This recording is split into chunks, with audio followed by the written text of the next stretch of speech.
We get started.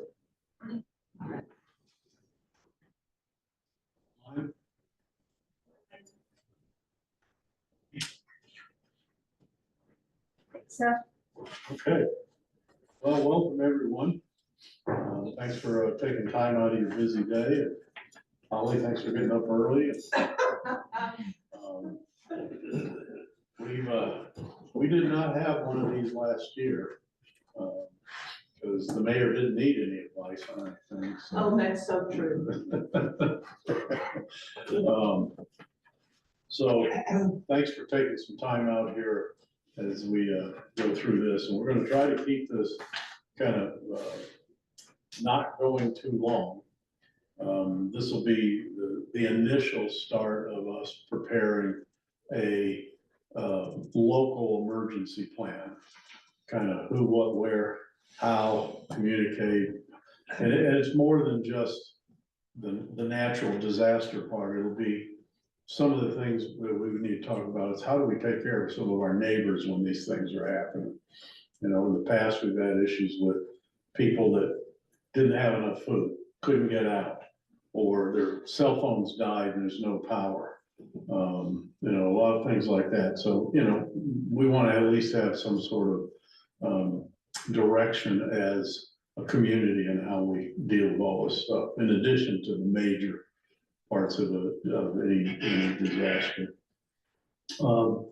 And before we get started here, I'd like everybody to introduce themselves to the group, because this is a bit of a new committee. Start down here? Yeah. Tim McClellan. My wife Sheila and I moved up here 5 years ago from Atlanta. Love living up here. I started a magazine called Raven Neighbors about 3.5 years ago. So if you get that, I'm the guy responsible for putting that out. So if you like it, tell me. If you don't like it, tell me what I can do to make it better. No, good job. Hi, I'm Lisa Rozier. I moved up full-time about 2 years ago, and I own a property management company called Mountain Management, and happy to be here. I'm Tony Owen, serve on the city council and a resident here locally, a native of Raven County. And I love it when people say, well, when did you first come? I'll say 1949. So I always have them outnumbered. All right, I'm Bill Oliver, serve on the city council. We moved here from Atlanta 8 years ago, and have been serving on the council now 6 years so far. So with that, the purpose of these meetings from the mayoral committee is we're not here to make decisions on what the city's going to do or not going to do. We're here to have a good discussion on major issues, major initiatives, get input, put together essentially a recommendation that will go to the mayor and then potentially to the city council for more specific actions. So that's what we do. So the first order of business, you've all got the package out. I don't know if you had a chance to look at the minutes that were from a year ago, a little over a year ago. And I need a motion unless there's some discussion, I need a motion to approve those minutes. So, any second? Second. Cody, you have a question? I don't have the packet. Oh, I think it was shared via email. here you go. Sure. We'll share. Thank you. You can have that copy. Yeah.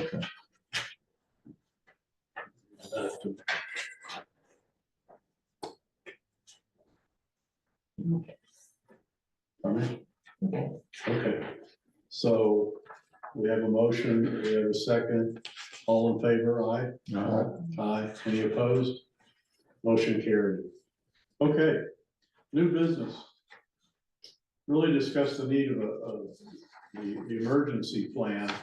You know, it's relating to a whole bunch of natural events or other events that could happen, like extended power outages and stuff like that, that we're gonna talk about. This came up a while when we were in a planning session, late last year. Or last year, with the city council and the Georgia Regional Commission, Northern Regional Commission. And Tony had, some good comments there. And this happened after that big storm rolled through North Carolina and just, really was a major disaster. So Tony, if you'd like to share with us kind of your thoughts on how we should head with this. Yeah, I'd be happy to. I'll tell you what happened is, that big hurricane rolled through here in North Carolina was devastated with floods and people were just completely wiped out. And so Terry and I volunteered up in Scaly Mountain at the fire department up there. They had assembled a group of volunteers to help their neighbors. And we went up there to help, we were just volunteers, went up there and to help. And I was absolutely just astounded by what they were doing. It was amazing to me that so many local people got together so quickly to take care of people. And the other thing that was amazing is how many people needed help. They had food ready every day, good hot meal. You could come there anytime and get something to eat. You could go by there and take a shower. You could make a phone call, whatever you needed to do, they could help you do. And I thought, what would happen in Scott Valley? Would we be prepared for that? And sadly, I thought the answer might not be so good. And so I thought that it might be good if we thought about and organized ourselves in such a way that we could be ready for that kind of a problem for our citizens. And so this, I guess, is the result of that. And Bill, like you said, well, I don't think we've come to any conclusions today to make a recommendation, but I think the process could be that we could talk about all of the things that might happen. Imagine what could happen. Imagine what the need would be as a result of those things. What could we as a city do to help people? And then as a city councilman, what would the budget be for something like that? Do we have the funds for it? Are we prepared? And I don't have any ideas for what that would be. It might be $5 or $50,000. I don't know what it would be, but and I don't know what other things we could do to help our citizens be prepared. And I think that's one of the important things that we need to do is help them to be prepared. So many people come to the mountains, from Valdosta, Georgia, or Miami, Florida, and they don't realize how isolated you can be here. There's only a couple of roads. Well, there's one road, it goes both ways, but if something were to happen and you couldn't get out, what would we do? And that's not true for most places in the other part of the world. So it's something I think we need to think about. So that's where it came from. Okay. All right. Thank you. Jason, go ahead. Bill, could I just interject then, and I'm going to be quiet, that annually, we sign an agreement with Raven County to all participate in any kind of emergency together. And it's really a very skeletal, I guess that's the only word I can think of right now, that it doesn't indicate who does what and with what and where what. So that was another reason that I thought Tony's idea was fabulous, that we could kind of meld with that agreement and have it very specific on if we have a forest fire and it's coming our way, besides calling Ken, what else do we need to do to get the county to help us and so forth. And so now I will be quiet. Well, Jason couldn't be here today, but he wrote up kind of a detailed thing of what the city normally does. And this was more about storms and weather, snow, other severe weather, etc. So I'd like you guys to get a copy of this. So.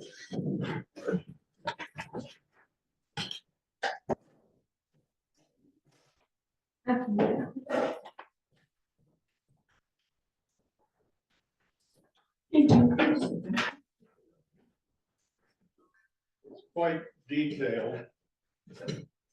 So I guess the one thing I'd like to adopt is, to answer just a few key questions as we start to think about how we put this together, and we need to kind of list what kind of events, what kinds of things could happen, et cetera.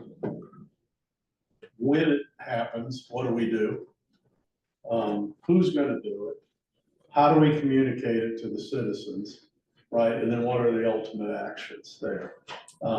So in my mind, if we have something that just has those questions, is a very succinct, almost like a checklist, if you would, of things that we would do, in order, the timing, how are we going to do it, who's gonna do it, et cetera.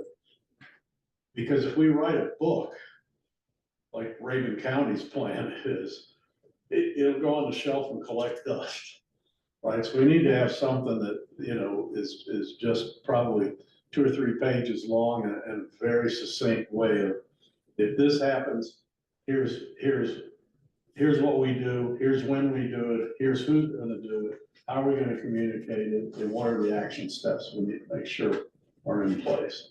Does that make sense to everybody? Yep. Okay. So, with that, Chief, do you have anything that you think we should know or talk about or might be missing? Well, no, you covered it, but one of the things I ran into was the last storm in between, you know, probably 25 calls of people wanting me to go look at their house for damage. I ran across the person that is on oxygen and they were out of no power, so they were panicking. I got with the fire department and they provided some tanks for them, but we got through it. But I found if I called Georgia Power and stressed the fact that we have a lot of people up here on oxygen, we really need to prioritize getting our power back on. They actually do. The guy that came physically met with me and said, here's what we're doing, and, you know, gave me updates regular till they did get it back on. I mean, they can only do what they can do, but at least they prioritize this for that, based on that reason. It's great. We definitely need to, you know, get that documented in our plan. You know, who's gonna follow up? You know, or do we have a list of known people that are, you know, have those needs, et cetera? Or shut in and, you know, it Yeah. goes on for more than a couple of days and then there may be the medication. There's so many things that can snowball and get out of control. With power being out, it's a big deal. That's right. The other thing is, a lot of people here don't have landlines, they have cell phones. Yeah, the communication part's a challenge depending on where you are. I'm assuming, I have Verizon, so I don't ever have any issues, but I hear a lot of people that do have issues depending on where they are throughout the community and can't get a cell call or coverage or whatever. So I don't know the extent of that, those outage areas. But Yeah, I think that's gotten a little better over the years, but there are some pockets where you have to use, internet assisted. You know, to get a strong enough signal. But, you know, I've run into challenges with somebody that was shut in, couldn't get out, and her cell phone died.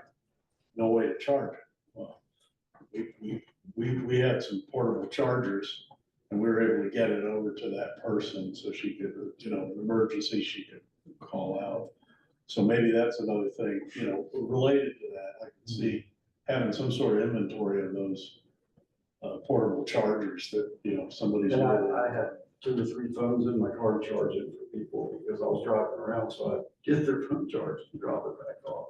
But a good way, maybe we could look at this, is the police department already has the city divided into 4 sections. So we know we're patrolling in section 2, et cetera. And my thoughts on that would be, if we could get people in each section, 1 or 2 people in that section that knows their people in their little section and knows this one's a shut-in, doesn't have a means to get to town, I can call, check on them or walk, whatever, to, you know, designate somebody in each of the sections. Kind of like if something was going on up around the floor, I know if I go talk to Ms. Carson, she knew what was going on. You know, if something's going on down around the clubhouse, I go to Artie and he could tell me what's going on, who needs what. You know, if we had somebody like that in each section, instead of us trying to call everybody, we can call that one person, hey, what do you need? What, you know, what's going on? kind of like block captains almost. Right, right. Yeah. neighbors helping neighbors. Right. Yeah. And you'll find people that really wanna help, they wanna do stuff. Yeah, we should formalize that structure a little bit, names and contact information. And maybe even an alternative in case we can't reach Right. the other one in each section. Question, do we have any, I mean, I know we have a list of all the residents. I don't even know how many residents there are in this, how many? Depends on what weekend you're looking at. No, but I mean, as far as physical addresses and structures, how many are even in the city limits of Sky Valley? Is that, I'm just curious what that number is. We have that. Is that, You guys know that number? And we also consider visitors. Pardon me? We know what to do when we know the weather is coming, but a lot of times we have visitors that you know, they're from Florida and they don't even like to drive the steep roads. So, you know, and they don't know who to contact or, you know, how to prepare for these situations as well. So I want us to definitely keep that in mind. Yeah, so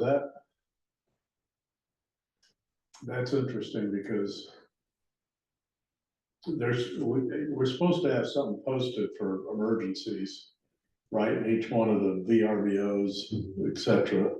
That's part of the license, It right? is. The other thing is, you know, people that are seasonal, you know, if they've been around a while, they probably know. But whatever it seems like whenever we get this succinct thing put together, we need to publish it.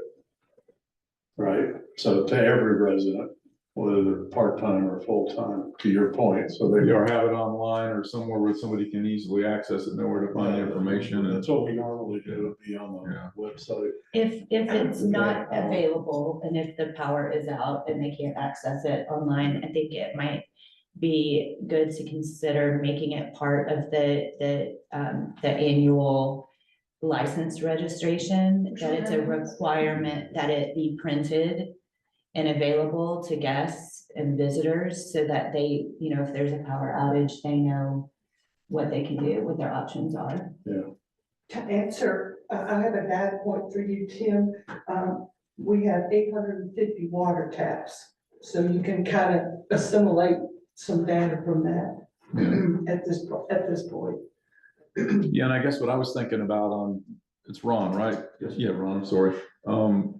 But do we have any, or would there be value in creating or expanding on any kind of existing database of all those people within here to try to better understand not only the seasonality, who's here, because you can't be accurate on everybody, when they're gonna be here, when they're gonna be in Florida or whatever, but in terms of some of those specific cases, like people who are old, like Joy Aiken's mom, who lives over there by herself and she's 93. Yeah. I mean, I know Joy and Roy will be there, but there's a lot of people like that maybe a neighbor or family member can take care of, but there's also people who aren't. So is there any value in potentially creating some database where we kind of understand where the potential people are with the greatest need, you know, or, you know, whether it's medications, whether it's health issues, or they use a walker, they can't get around, they can't really do anything. So we better understand where those, if it's a block captain or somebody that's responsible for that area, they have their priority list of people that they know they need to kind of like check on first versus, you know, like me and my wife, we probably don't need anybody to check on us or worry about us. And I'm sure there's a lot of other people that, you know, may have a generator or an emergency power source or that kind of thing. Or a side by side where they can still get around. Yeah. And still maybe travel to someone in need. Yeah. We could make a survey, I mean, and send out. Problem is, so many of those people aren't active online. Yeah. And that, you know, it still could be done. That could be something that's shared through MailChimp to everyone who's on our database. Would it contact everybody? No. But it would definitely be a good start. I know the POA established a program where it's called Friends. And people who may need help with medication or just to be checked on, they assign somebody else to be their friend, and that's part of the POA. And do we have copies of that, Sharon, or is that just through the POA? It's just shared with the with the police. So the police do have The that. key holders. If key holders, yeah, and they can go check on them. So that was an attempt by the POA to kind of address that issue, because we had a tragedy several years ago where a lady had fallen down her basement stairs and laid there for days because nobody knew. So anyway, that was their response to that. But I think y'all are on the right track. Thank you. It seems like there's quite a few things already done. We just need to kind of consolidate and then start drafting this, Yeah. this plan that we're talking about. So we know who's got what. And, Yeah. no need to reinvent the wheel for all of this stuff, I guess what I'm saying. Yeah, because it seems like when we have a snow episode, you already have a lot of procedures in place. If you read this thing I passed out. Not yet, I just There's a got. timeline 48 hours before. Yeah, 28 so I mean, hours it's like before, that's- 12 hours And you before. guys do a good, the city, from my perspective, does a great job in communication in, keeping, alerting people to what to expect, what to do, what not to do, all that stuff is great. Because we're always looking, my wife's like, oh, do you think we can go down the road? I go, well, I just got an email from them. They said, no, don't do this, or it's There's our okay, or they're communication spraying them, or they're whatever. So I mean, communication and keeping people informed is like one of the most valuable things I think we can do to avoid problems. And then if people who are worried, whether it's they're living by themselves or they're worried about their power going out or medications, they can at least alert somebody ahead of time to say, hey, can you help me, or you can come get me, or can you come over, or whatever it is. So I think what you guys are doing now is great, because it's very, boom, boom, boom. You really keep us in the loop on what's going on. And we see it firsthand, like the last storm, when the power went out, Dottie got a call, I can't remember who it was, but this lady's had her, insert fireplace, but she's never used it, so she was panicking, she didn't know how to start it. Dottie went out there, sat on the floor and figured it out. So we get to see firsthand the needs, David's got his people that he knows that he's gonna check on. Our people overlap, I'm not saying it's a separate thing, but I've got my group that I know for a fact don't have a way to town, or,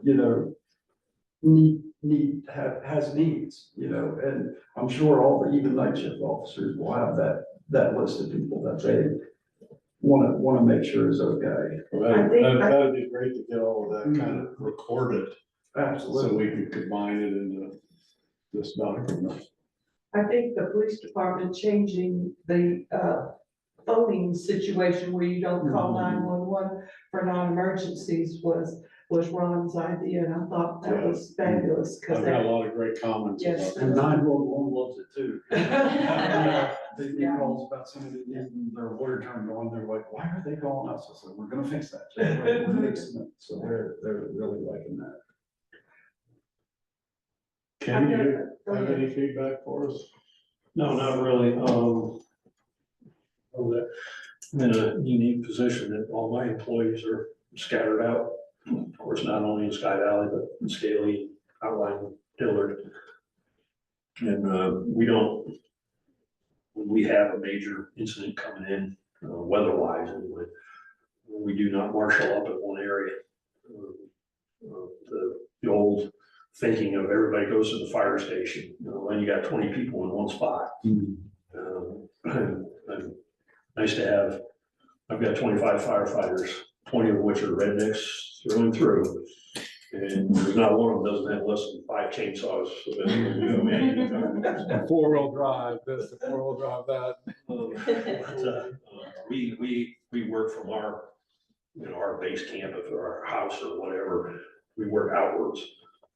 And like during the last storm, when Helene came through, we didn't have any fire emergencies. We had a couple medical emergencies, a few wellness checks that we did, but North Carolina DOT, they basically quarantined all their workers until like 1 o'clock in the afternoon.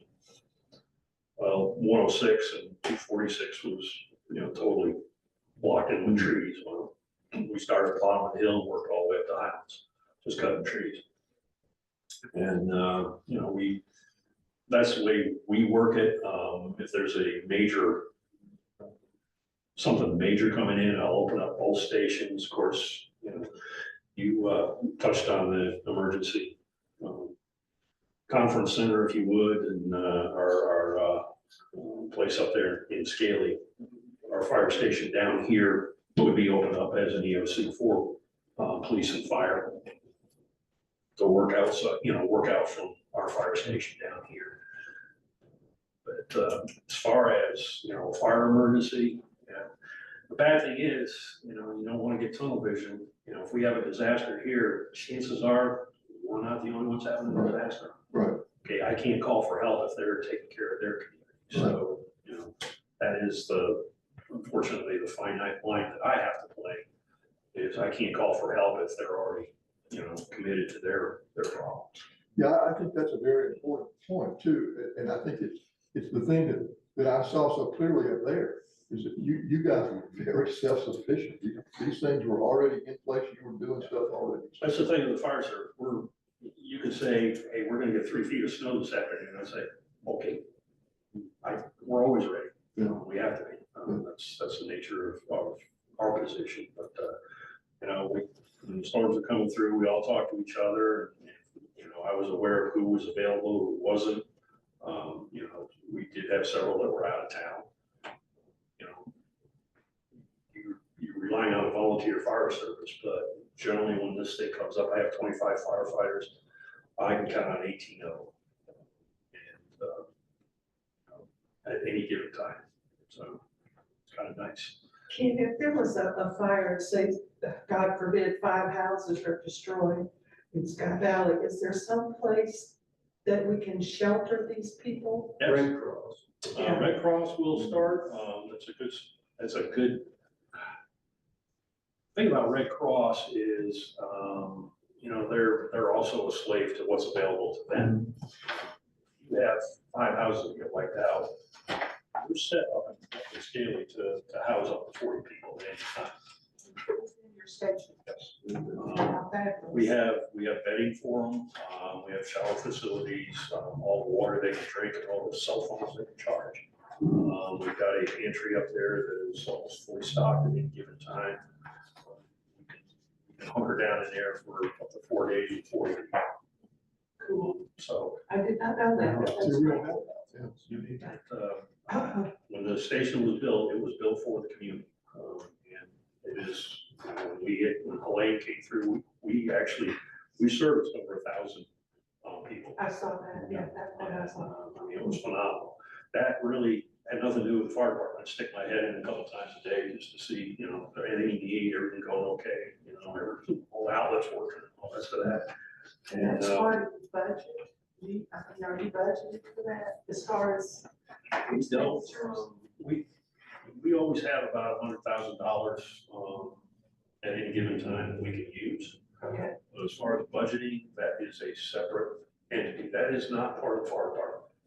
That is, it falls under the umbrella insurance-wise of the fire department. The members, the lead members that operate the emergency shelter are auxiliary members of the fire department, so they're covered. But that is a whole different, it's a different entity from the fire department. Okay. We had very, very little, everybody, was thanking us for it and all the rest of that. It wasn't us. We provided the roof and 4 walls. That was it. The volunteers in there were all citizens of the district, and none of them were firefighters. So it's. You have somebody that heads up the Yes, volunteers? Darren Gillette. Okay, He's oh, yes, he's, yeah. He's the main man. They do have, we did transfer some money out of our operation budget over to him, so that they have, they've got some money there where he can go out and write checks for food and stuff like that. But, yeah, it's open 24 hours a day. You can contact myself, my assistant chief, or Darren, and we'll open it up at any time for anybody. So he would send the word out for, we need volunteers. Yeah. then. Yeah, he's got his little. I know clubs. that he did contact several Sky Valley people participated in that, but I didn't know how that all worked. Okay. Yeah, it just works. Yeah, There's no, It's bad. And we all know Sky Valley people have big hearts. So Yeah. this is just another proof of that. That's great. I didn't know that. Thank you, Ken. One of the things that occurs to me as Ken's explained all this is, and I'm sure this is true in most other communities that have, who are much larger than us, but most of those communities have school buildings, firehouses, and all these things that are government sort of operated that they can control and, make the rules for. We really don't have that here. But we have good partners that, we've got the timeshare organization, they have facilities, they have places, and then the club, and probably a couple of churches that we could engage as partners in times of emergency, and so that they would be a little bit prepared for that and understand that they're committed to. And that's something Ron brought up too, to get the churches involved in this whole process. That would be great. Yeah. I know there's a lady who, in Sky Valley, who is a widow, and she kind of has taken it upon herself to be the spokesman and the information person for all the widows. I think she says we have 40 or 50 widows within Sky Valley, and so she kind of has proclaimed herself the spokesman, and that's great. We just maybe need more of that, like Tim says, maybe, neighborhood captains or whatever we want to call them, neighborhood angels or something, I don't know. And not only just widows, but any, Oh, anybody, any, when I live alone too. Yeah. And I think I know a lot of single women that live around me as well that can use assistance. I agree. Yeah, like the tree falls around across something, you can't get out of the road or the driveway or it's on the house or whatever. I mean, I have a Well, they chainsaw, usually but call the city, and the city does take care of that. very And quickly, police help, absolutely. Hey, Ken, I have a question for you. So just as an example of like this latest episode, and you over at the house, the build structure there, you were taking care of all these people. What were some of the issues that, obviously, if the volume of people creates challenges, the more you have to try to help and take care of. Great, but what was the biggest issue that you guys faced in just trying to care for a bigger volume of people? Or and, as goofy as it sounds, we didn't have issues. The people that we were caring for, it was power, okay? No heat, no water. Because, not everybody's on the municipal water system, all right? So when power goes out, the wells go out. everything goes out. Everything, right. That was our biggest thing, and every morning there was a line there at the station to take showers. Okay, here you go. We provide the soap, the towels, everything, laundry service, everything was taken care of. We did not have any that I know of anyway. Now, there's some in the back country that may have, but we had no structures that were damaged to the point of being unlivable. So everybody, we had people stay overnight. The first Monday night was a hoot because the big panic was, we're gonna get a TV to watch football. I mean, it was like, holy cow, and it was standing room only in there for a football game. And you guys are nuts. Have you got that cots available for people? Yeah, we've got cots. Something else I mean, we're set. There's just about nothing we can't get our paws on. Don't you also have a pile of generators that you? We've got, at this time, we've got 5 portable generators that I know of that are available. They will not be doled out for somebody that, needs to charge their cell phone. There's a million other ways to charge a cell phone. It's one of those things you might suggest to people is have a couple, those small battery pack, where you get 3 or 4 charges out of each battery pack. We would be, like Ron said, the individuals that are on, life support accoutrements like oxygen or nebulizers, things like that. If we, of course, if we can get them to the station, it's a little bit easier for us, but if they want to stay at home, we can provide, depending on the availability and the functionality of it, we can provide emergency power for things like oxygen generators and nebulizers and things along those lines. But it's like I said, we're not gonna be the only one. I mean, you can call, you can put all this stuff down on paper, but when it comes down to it, you make all the calls you want, they're gonna say, you think you're the only one? We're busy. Yeah. Um, You know, when that last storm came through, it was a nice little, I mean, it was a small storm compared to, you know, what other areas got here. Oh, yeah. And, I mean, we got really, really lucky on the thing. We had the, I wouldn't say pleasure, but the opportunity to see other areas compared to how this was here. And it's like, you know, there were fire departments that got wiped right off the map. I mean, gone. Their fire trucks were rolling down the river, you know, end over end. So it's like, you know, we felt very, very lucky here. But, you know, it's everything, you know, and from my point of view, we're always prepared. We have to be. If something like that happens again, you can get hold of me.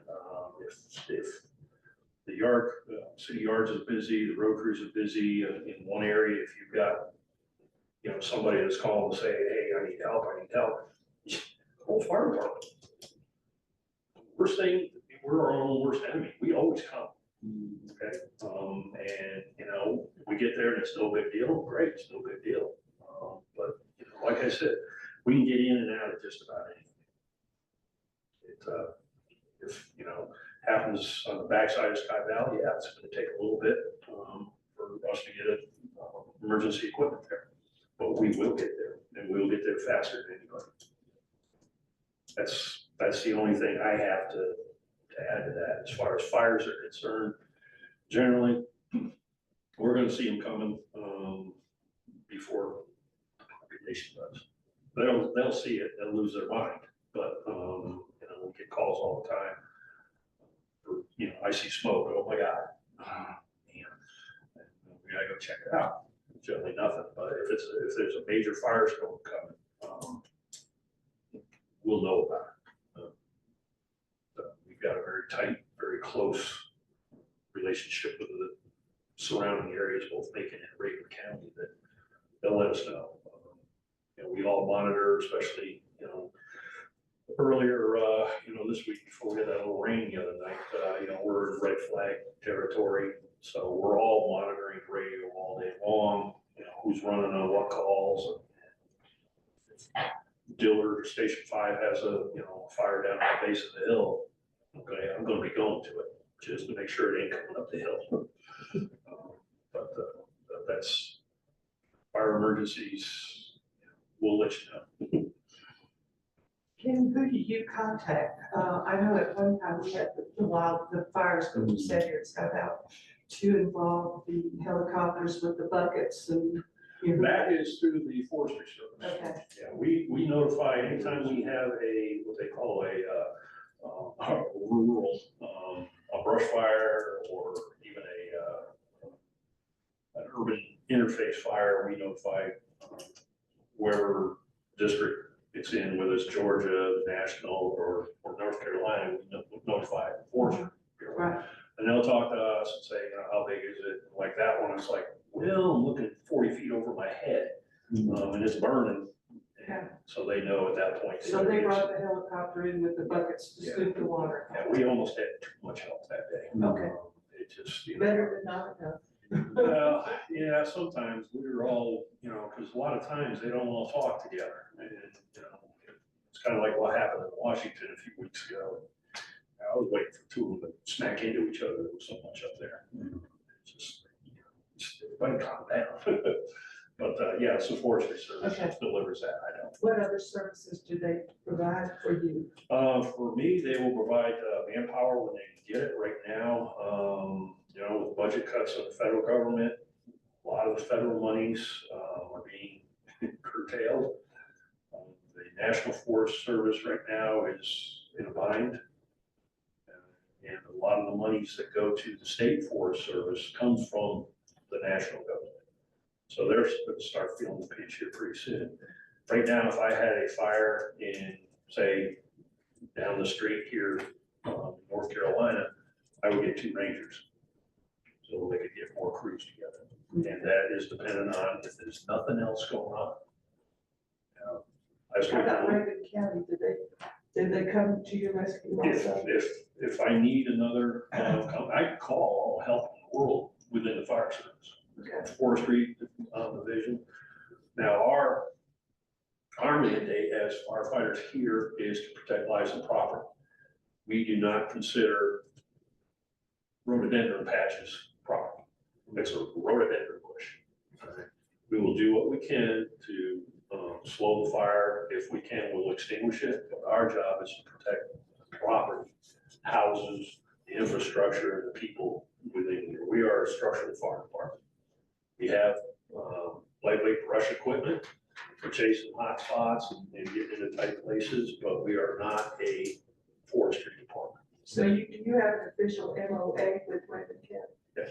Okay, and of course Franklin and everything, all the area in between. Yeah, when we went to Red Flag earlier this week, if we'd have had a brush fire here or a report of a brush fire, I wouldn't have even had to ask for help. I would have automatically gotten the second department coming my way. Hey, Ken, what's an MOA? Memorandum of agreement. Yeah, we have to. Good old government Yeah. stuff. It's the mutual. figured. Basically, it's That's what I mutual know. aid. Yeah. You know, right now, we're not having many calls other than a few little, couple little brush fires. Most of our calls are medical here. We spent more time in Dillard and Highlands in the last month than we have here. It's a mutual aid agreement. We are governed, we are driven by the insurance industry in the country.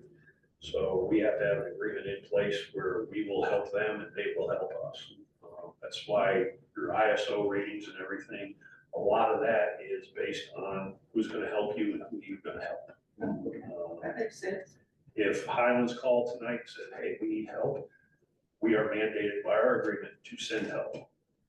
There have been times where everybody is either out of town, sick, or tired, lousy weekend where, we've only had 2 people available to take a truck to Highlands, but it meet the mandate. Okay, it met the agreement, we provided help. And the same thing here, if I need help, I'm gonna get help. But again, if we have a large brush fire, chances are we're not the only ones that are gonna be having problems. And I have a limited amount of resources I can pull through because they're not gonna send help from Florida. It's just, what is available at that particular time is How many ambulances do you all have, or do you have any? we don't have any. Okay, The nearest ambulance is down in Dillard, down Station 5 down there. They have a crew down there 24/7.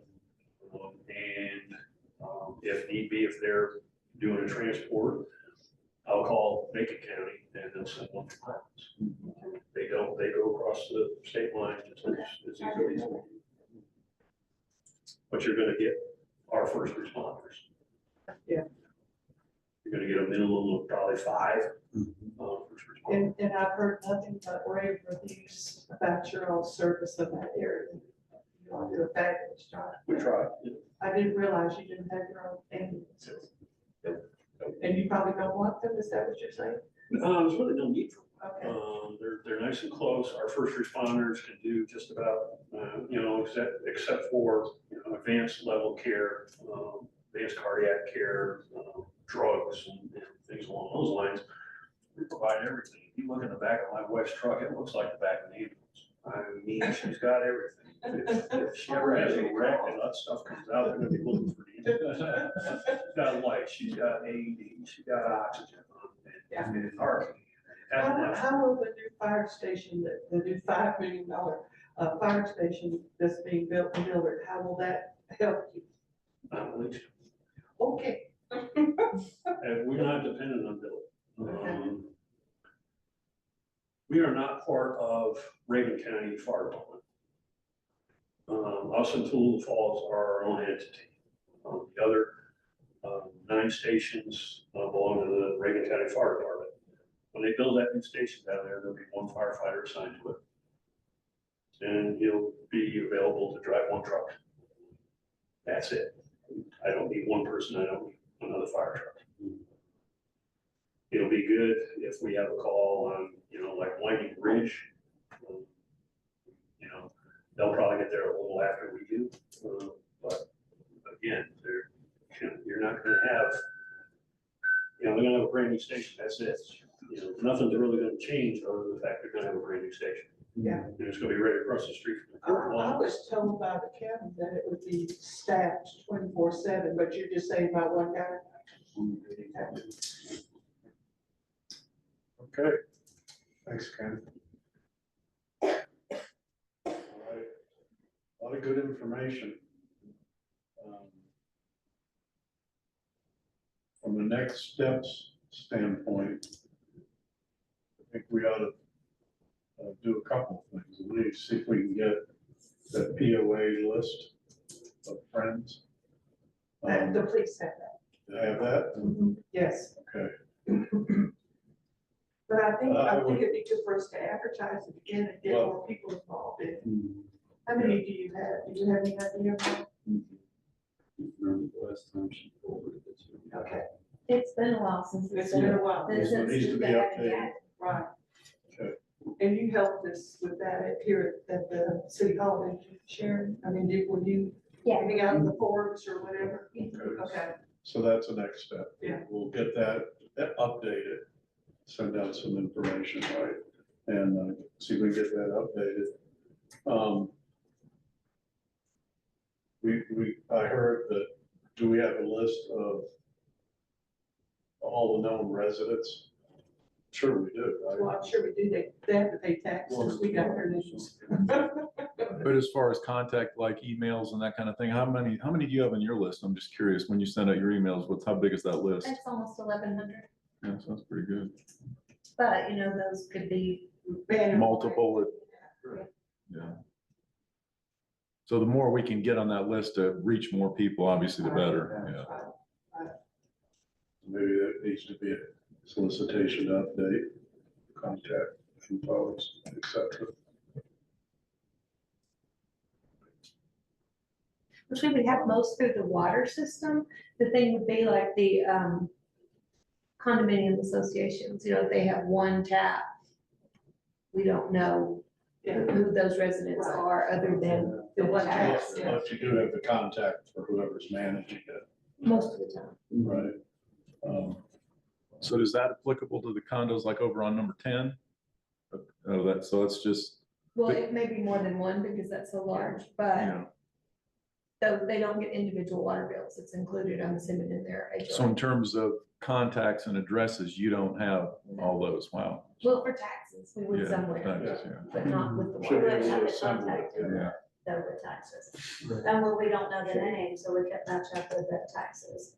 But we do have a contact for like the president, and they would have a list of the condo owners. So at least we would have a source. So individual condo owners don't pay taxes individually, is that what you're saying? Yeah, but we don't know how to match it up. If we don't know the owners, we can't match it up with the taxes. They would have an email No. address or phone. But we could get that, contact the president, and they would have Yeah. a list of the owners and Yeah, I that. think that would be helpful, that list. The more people we can reach, the better. I like the idea, people sign up for their short-term rental license, that we provide document to them. Yeah. And the POA will be, I think the next big meeting would be June, right?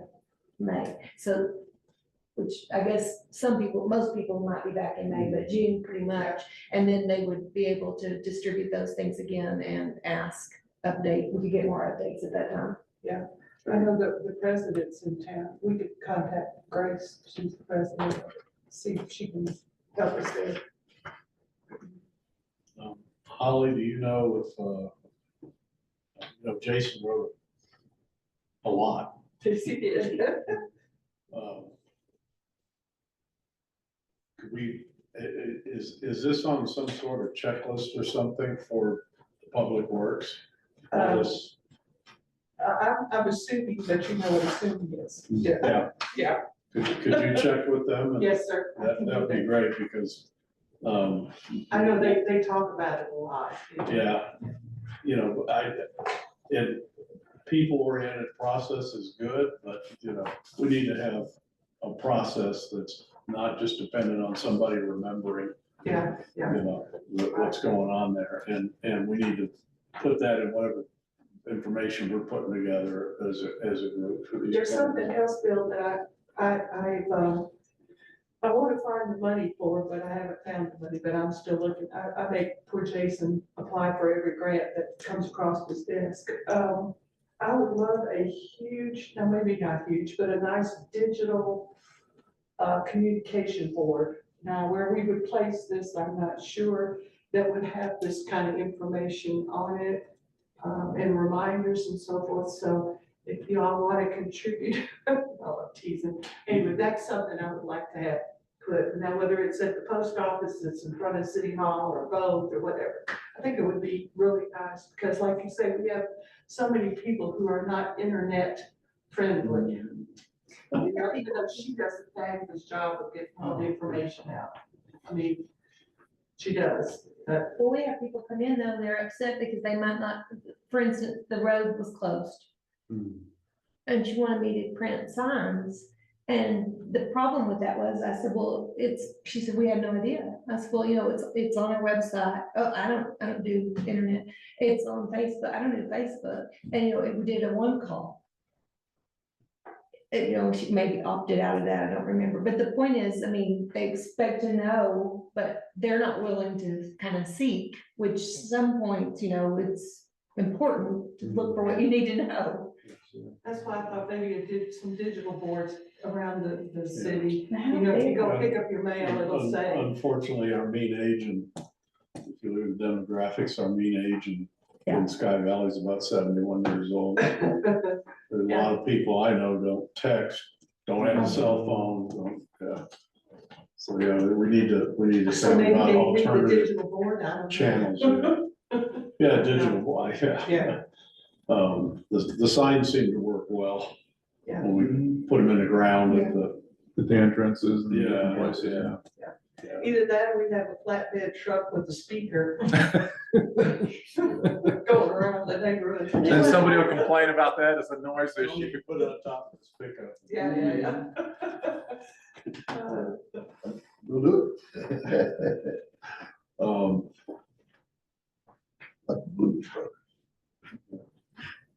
Tony, that's your job. We should probably have a conversation with the club about any significant emergency we might need to pull people out of homes and put them there, the shelter. Well, they're doing a great job of letting the church, of course, meet there on Sundays. The new general manager is really community minded. He's doing a good job of that. I hear you. And then church involvement.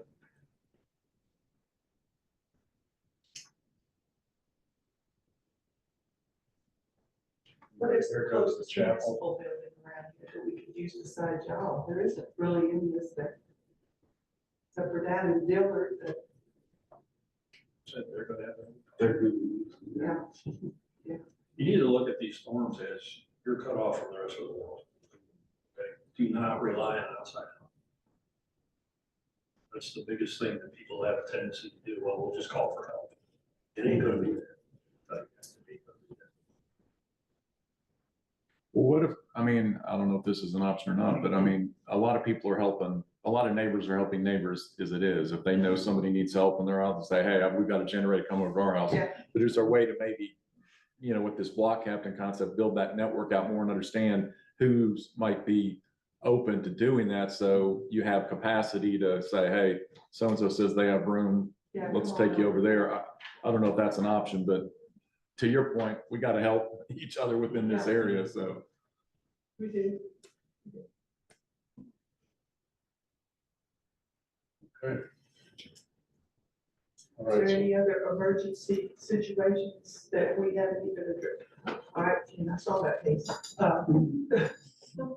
That we have not addressed between our fire and our police department.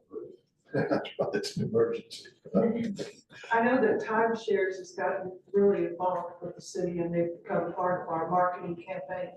And we have representatives and they're wonderful to allow our guys who are plowing snow to be able to stay there. Us too, they give And us you a do room too, that- okay, and you do too, which is fabulous.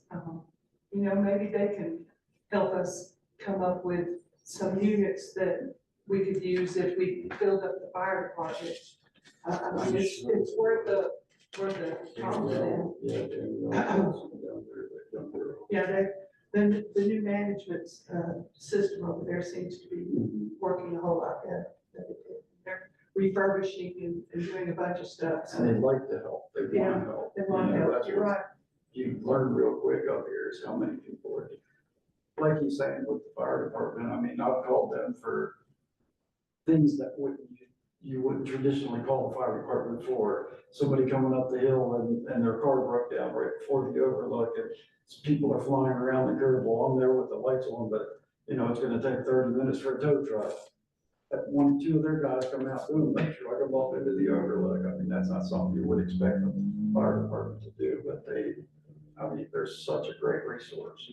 And that, you know, I hate to brag about it, but if you call, we're gonna come. I have Yes, we do take cats out of trees. Yes, we do pump out flooded basements. We do wellness checks if we have to. Now, Ron has a different set of laws regarding forcible entry than I do. Okay. The laws are very, I wouldn't say vague, but they're How is yours different, Ken? not from his? nearly as limiting as his is. He's got rules where, you know, from a law enforcement standpoint, he can't go breaking in doors and stuff like that. From my standpoint, from a fire department, emergency responder, we don't need a reason. We need a reason. We need somebody to call us. You know, we're just not gonna go mashing in doors and see who's home and who's not, but, you know, we can take doors off hinges and stuff like that without a warrant or any, you know, other than a reasonable suspicion there is a problem. That might have helped us in that case we had several years ago where the lady who had fallen down her basement stairs. Yeah.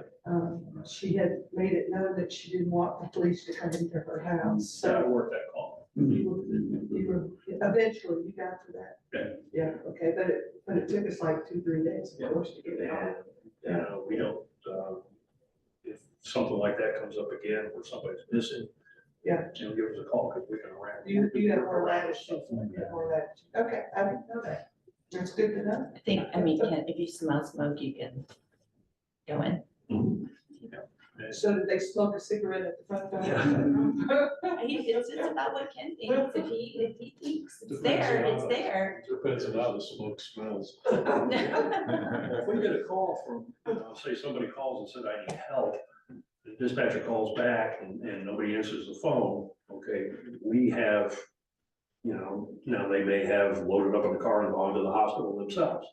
But we have the right to enter that premise, on that, just on that. Okay, somebody called for help inside this house. Okay, we're gonna get inside that house. Right, so if it's someone that's a friend of Mrs. Smith, and they haven't seen her in a while, and we can't get her on the phone, which was what this case was, we weren't even sure if she was home.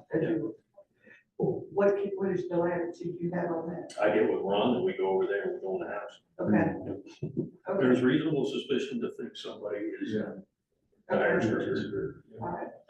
So are you guys pretty good at getting indoors without having to knock them down, or how do you? Yeah, we actually have special kits for, It's called lock picking, is that what it's called? it's not exactly that delicate, but, yeah, there will be a little bit of. Okay. You try to minimize damage. Yeah, we do minimize damage, you know, we'll walk around, find an open window, something along those lines. If not, we've got different tools to push doors off their jam and everything to be able to get in, but, with minimal damage, there will be, I'm not gonna say no damage. Yeah.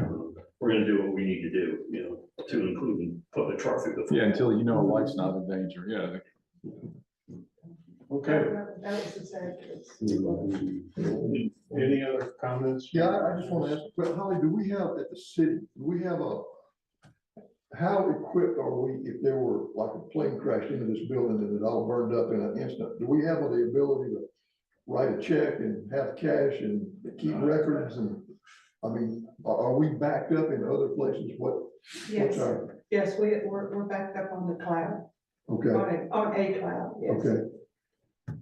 Does that answer your question? Yeah, I mean, it's like a business, you know, if a business were to get wiped out, you know, sometimes if they're not prepared, you don't know who your insurance company is, you don't know who to call, because all that information was in the building or on your computer, and now it's gone.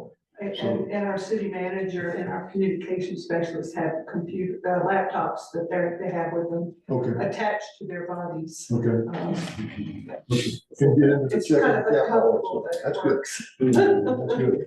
Yeah. Good. All right. You guys have any other comments? Nope. Okay, anything else? All right, so we got a few, next steps that will be recorded in the minutes. We'll distribute that. Some things to do there, and then I will schedule a follow-up to this meeting. Once we get enough time to kind of go through and gather some more information together. And I would encourage, y'all to talk to your friends and stuff and see if there's anything we might have forgotten to talk about, or that we need to bring up. Okay? Sounds good. Well, I'm just gonna ask, what should we bring back next time? What do we need to follow up with? Do you want me to reach out to? Yeah, that was the next steps. I think Karen's got it on it in the minutes, right, Karen? Right. Okay, that is the list of stuff to do.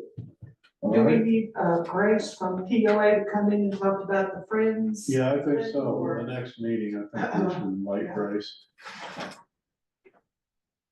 Yeah, and maybe Ryan, from a clubhouse perspective, and just that whole idea of if we need to be able to use the clubhouse, what would be required to, Okay. because they have limited stuff down there. They have some food and water and all that kind of stuff, but I don't even know if they have an emergency generator down there. I don't know either. Yeah, Not that I know. because that is a pretty big facility if it needed to be repurposed to help people. It's just all the stuff that you kind of have, whether it's cots I know and that. bedding and. I know they have an AED down there, don't Yeah, they? they- Yeah, but I don't know that they have a generator either. Now, you have AEDs in your police car, all of them? Yes, Okay. we pass. I mean, we. Pass it there's on. one shift. Okay. Yeah. I know the club got one because someone was in their parking lot and needed help and didn't make it because of that. Yeah, unfortunately. Good. All right, do I have a motion to adjourn? I'll make that motion. Second. All right, any discussion? All in favor? Aye. All opposed? Motion carried. Thank you All all. right, thank you all for your Thank you time. all.